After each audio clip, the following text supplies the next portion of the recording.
Hello? Oh, there I am. Hi, can everyone hear me pretty good? Oh my goodness.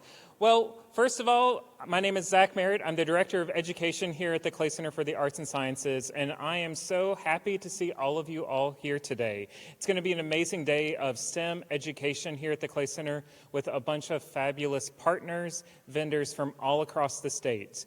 We at the Clay Center want to thank every organization that is helping us out today, as well as all of you amazing teachers and students that have taken the time to make scheduling work, communicated with bus garages, all of the mishigosh that goes into getting a field trip done. So the Clay Center really appreciates all of everyone's hard work. It is my sincere gratitude to bring on Dr. Melanie Page, who is the director of NASA West Virginia Space Grants Consortium and the NASA West Virginia EPSCOR. She's also the Associate Vice President for Creative and Scholarly Activities at West Virginia University in Morgantown. If you guys can do me a favor and give a round of applause for Dr. Page.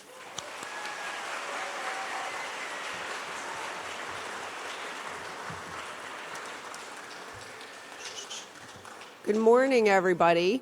I would like to echo Zach's thanks to all of the teachers who made this happen and the students for coming today and for having a great time, because I know you're going to have a great time. And so we're really excited to be here today.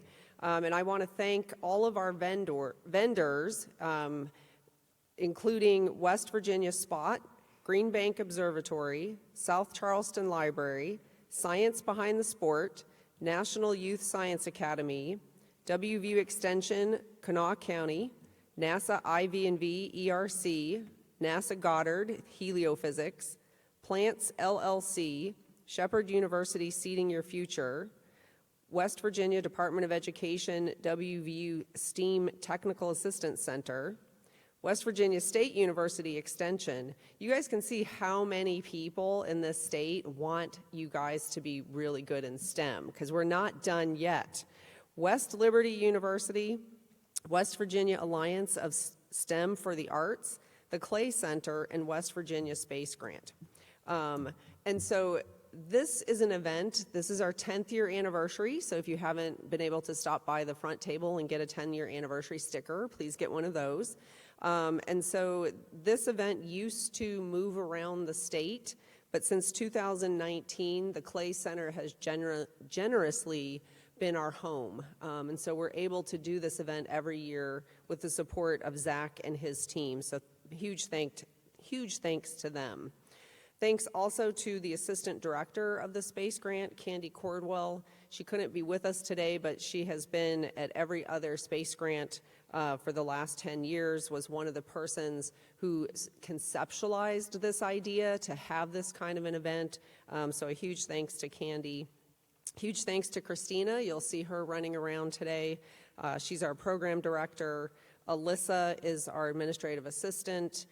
Courtney, Mason, Piper, Greg, Natalie, and all of the other student helpers that you will see throughout the day. So this event is not just one person does it. It's a huge, massive team of persons. And you will also see a WVU photographer around and a reporter named Jake. And so if you see them and you'd like to have a quote, talk to Jake, and he's going to be around as well. So with no further ado, I'm really excited to introduce our speaker today, who is an alumna of WVU and the Space Grant Program. So Emily Certain is a test engineer for NASA's Exercise Robotics Division at Johnson Space Center, where she supports astronauts on the International Space Station using Treadmill 2. Her transition from fine arts to engineering was ignited by witnessing an Atlas V launch at Kennedy Space Center during her freshman year. Emily navigated the challenges of changing her major by excelling in student design competitions, which led to her first NASA internship. While earning a dual degree in aerospace and mechanical engineering at WVU, she developed outreach skills through opportunities with the West Virginia Space Grant Consortium and NASA IV&V Education Resource Center. This experience ultimately inspired her to establish the Artemis Robotics Outreach Program at Johnson, providing mission-based robotics workshops for educators and students. Outside of NASA, Emily utilizes the same outreach mindset to support her community as a volunteer firefighter and member of the Civil Air Patrol. Welcome, Emily Surton.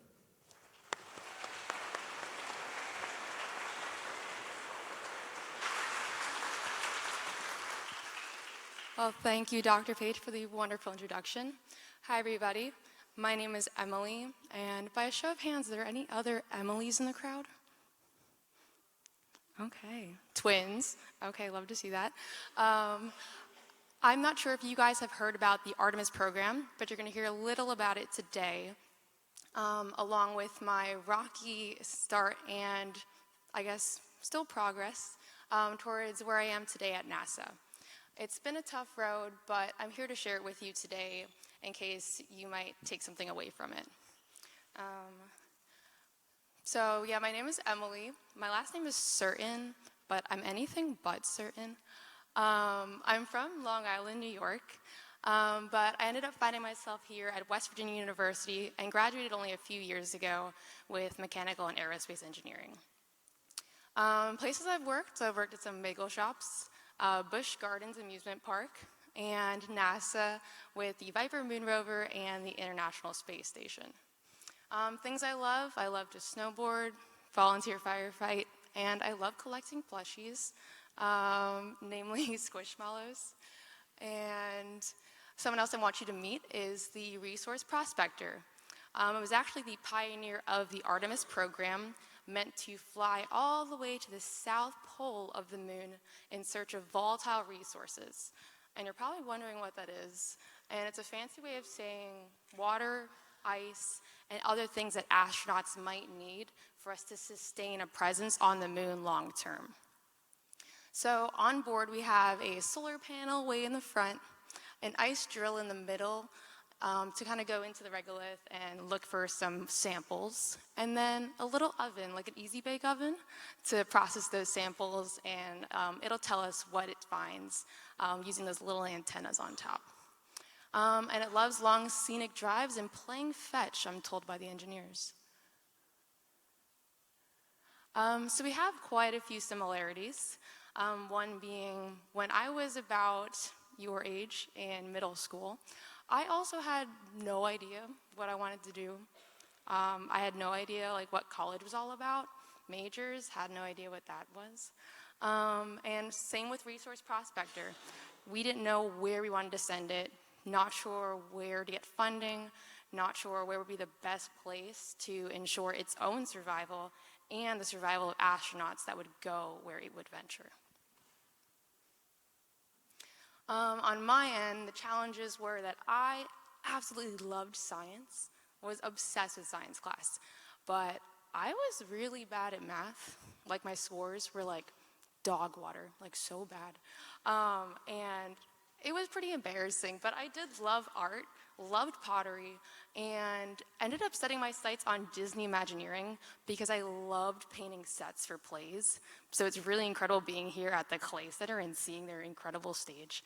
But Resource Prospector similarly had a really strong conceptual design.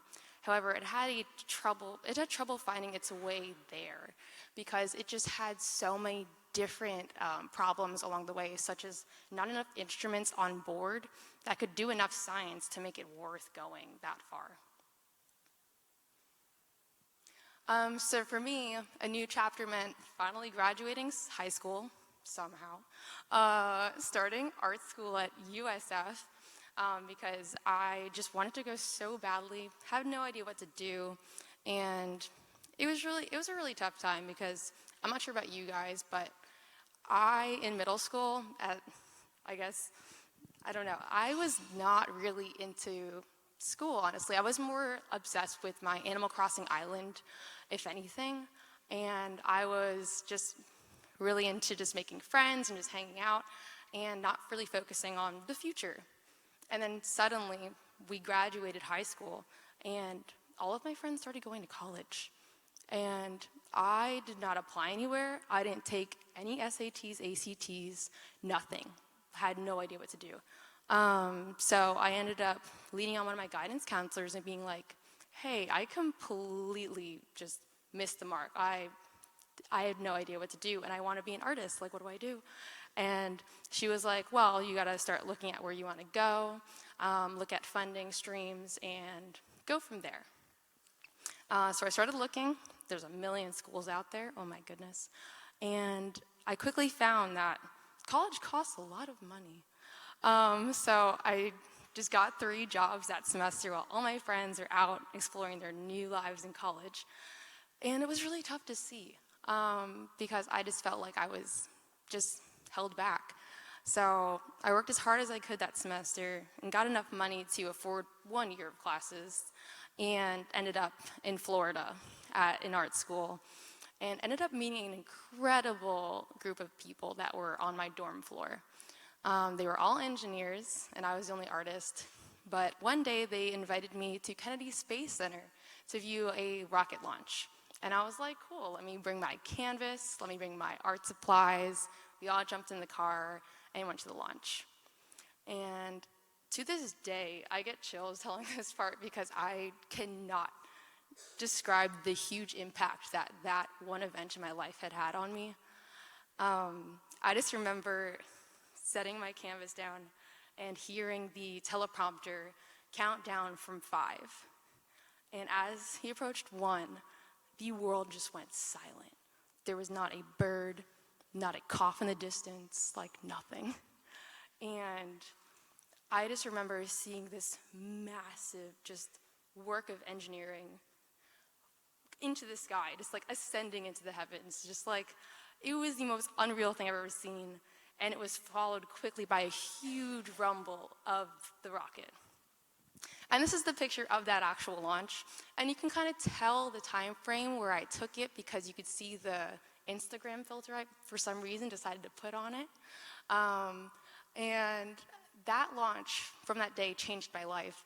I went right back to school, and I was like, hey, can I change my major to engineering? And of course they looked at me like, are you insane? Like, do you see like the courses that you've taken up until now? You don't have a single physics on there, no chemistry on there, your math scores are trash. And I was absolutely defeated. And I had no pathway to get where I wanted to, but she said that I could still sign up for the courses. So that's what I did. I had about 2 years of classes in front of me that all of the other students took before my time. So I was so behind again, which is really frustrating and super discouraging. But I took it with stride and ended up getting all my prerequisites done over at University of South Florida. However, during that time also, I really got involved with student organizations. Student organizations like Rocketry, Amateur Radio Club, you name it. But my favorite one was Rocketry. They really had a habit of just blowing stuff up at our school, so it was kind of cool. But I wanted to do something more space-related. So they ended up soliciting a call out of our space grant to design a proposal for a CubeSat. And I was like, what's a CubeSat? So I just Googled it, and it's like this tiny little cube-shaped satellite that you can basically hold in your hand. And for me, I was like, what does that even do? Like, how do you get that into space? Like, I had no idea what to do, but I was dead set on making sure that I put every ounce of effort I had into it. So I took to Google, took to the library, and started designing whatever my mind came up with, and ended up designing a payload, submitting the proposal after a couple months, and then patiently waited to hear about what had happened. And randomly one day, I was just taking a walk and got a call from the Space Grant Consortium saying that somehow I'd won the competition, which was literally rattled me to my core. I could not believe it. However, the impact that had after it was insane. After that, I just ended up diving deep into internships and just kept applying. And one day I just went to Starbucks and I applied to, it's embarrassing to say, but 1,000 internships. And do you guys know how many rejection letters I got?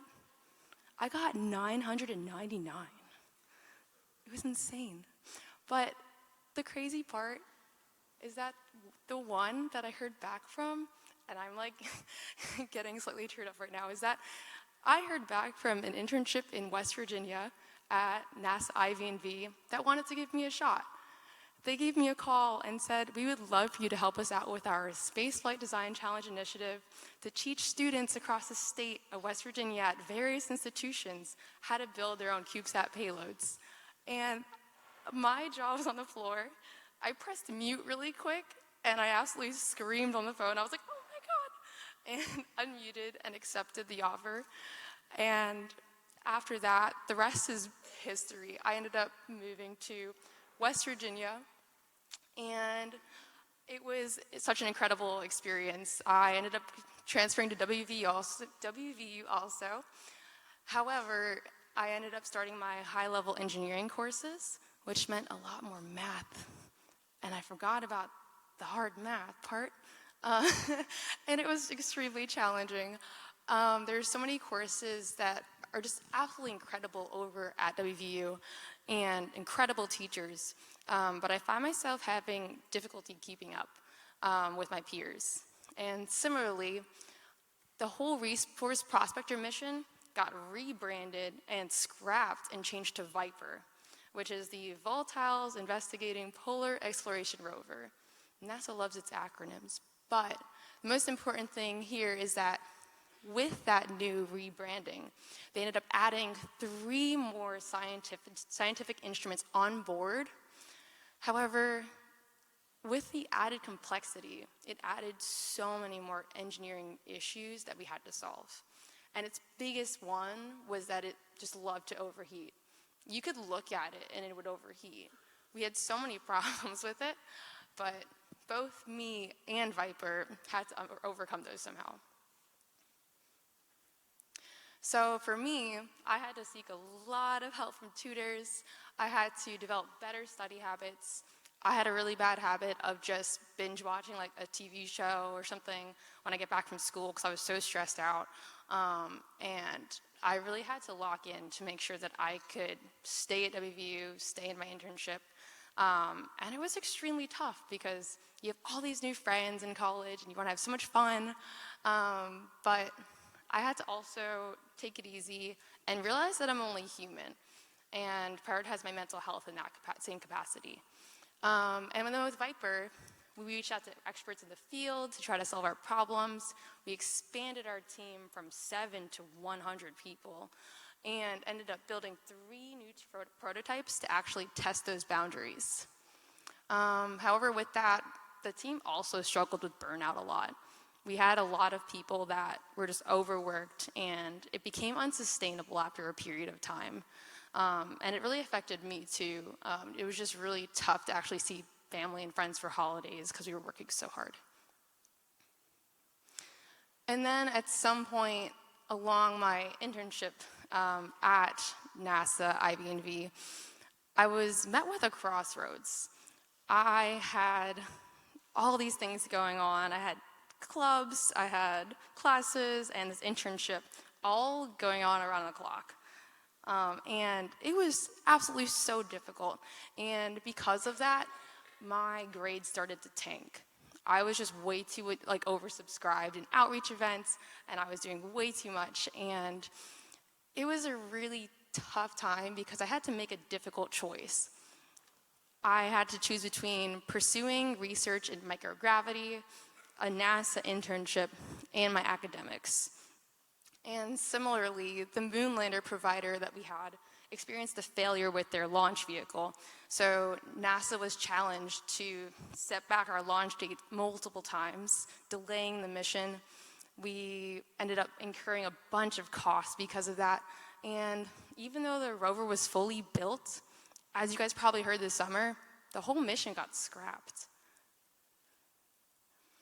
So when it came to me making my decision, I ended up having to let go of my NASA internship that I had worked so hard for.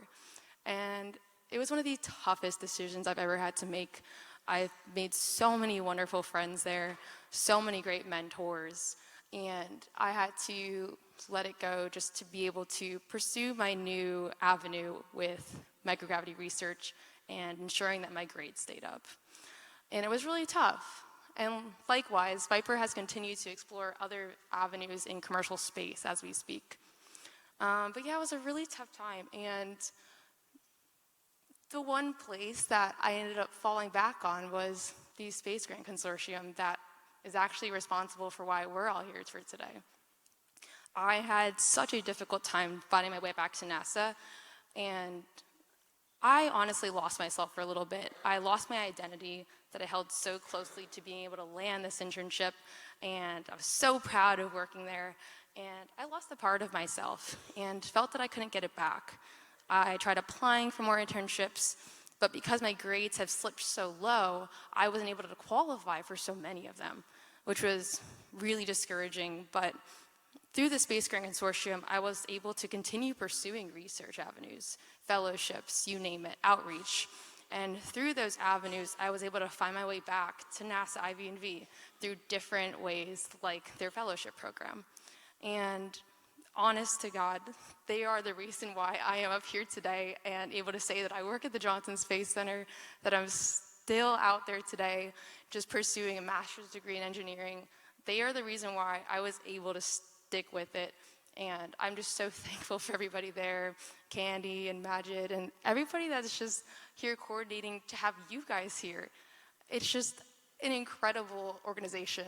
And similar to Viper, they're still testing today in preparation for a future mission that somebody will buy the rover and launch it to the moon. So as for Artemis, I continue today supporting astronauts on the International Space Station program, which is pretty cool, because right now we're training them to get ready to go to the moon and Mars in future missions. It's been really fun to actually interact with them on the daily, but it's also really cool to see that there are other ways to get involved with the Artemis program that I didn't even know about. I recently met other people that are involved in our social media aspects, business side, you name it. I have a friend now that just manages our social media accounts and gets to meet with all of our famous celebrities that come through.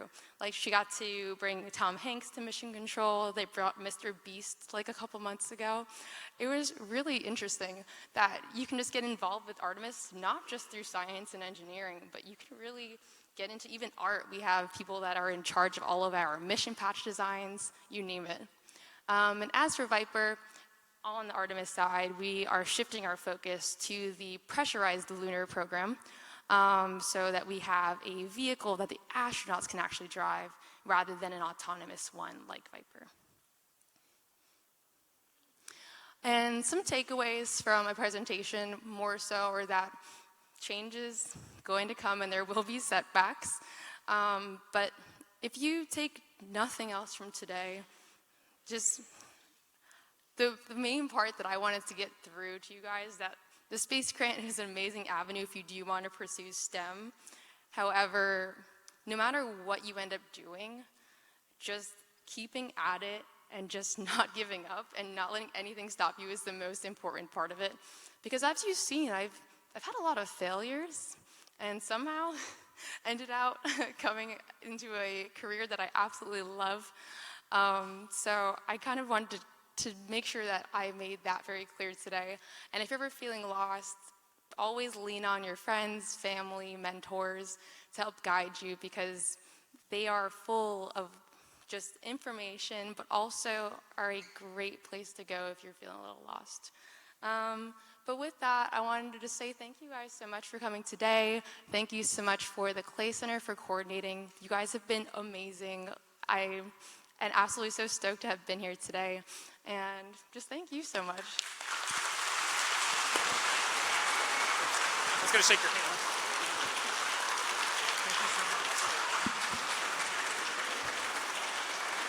Let's keep it going for Emily.